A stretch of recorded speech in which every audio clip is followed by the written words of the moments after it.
ဒိန်းတောင်ပါတဲ့ရုပ်ရှင်ကားကိုယုံတင်တဲ့အခါလူလာမကြည့်ရင်မင်းတာဝန်ယူမလားဆိုတဲ့ပရိုဂျူဆာတွေဒရိုက်တာတွေလည်းရှိကျွန်တော်ကဘယ်သူကားရိုက်ခေါ်မလဲဘယ်သူပွဲငါမလဲစောင့်ရတဲ့အနေအထားဖြစ်နေဥပါဗျာဟိုကျွန်တော်ကလည်းပုံဝင်နေလေးရိုးသားပဲပြောတာတစ်ဖက်ကမငားရင်တစ်ဖက်ကတော့ငားသိတယ်လေဒီတော့နှစ်ဖက်တည်းရှိတာ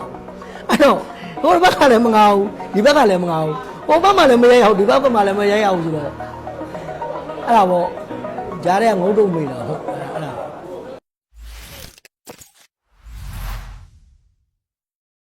ဒီကဗျာကျွန်တော်တို့ဒီနိုင်ငံရေးကင်းကြီးနေမှာကျွန်တော်တို့တွေကကျွန်တော်ပုံမနေပြောကျွန်တော်တို့ကအမျိုးဘာသာသာသနာကိုချစ်တာပဲကျွန်တော်ဗုဒ္ဓဘာသာလေ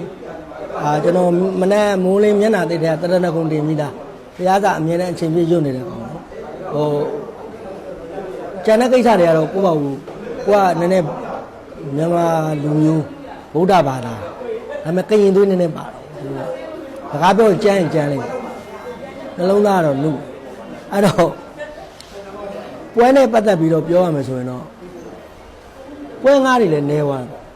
ဇက်ကားတွေလည်းမရရတချို့ဆိုရင်ဒါရင်ထဲခံစားချက်ကလေးပေါ့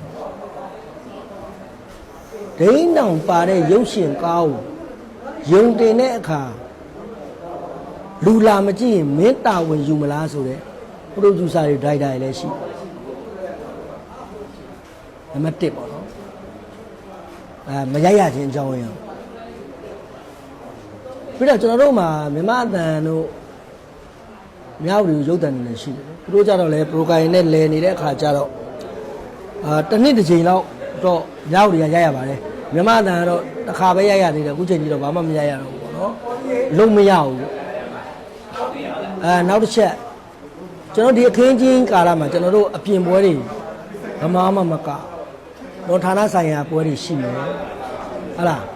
အချို့ဟိုတိုင်းယုံနေပါအဲ့လိုပွဲတွေရှိမယ်အဲ့လိုပွဲတွေက2003ခုနှစ်လောက်က2023ခုနှစ်လောက်ကကား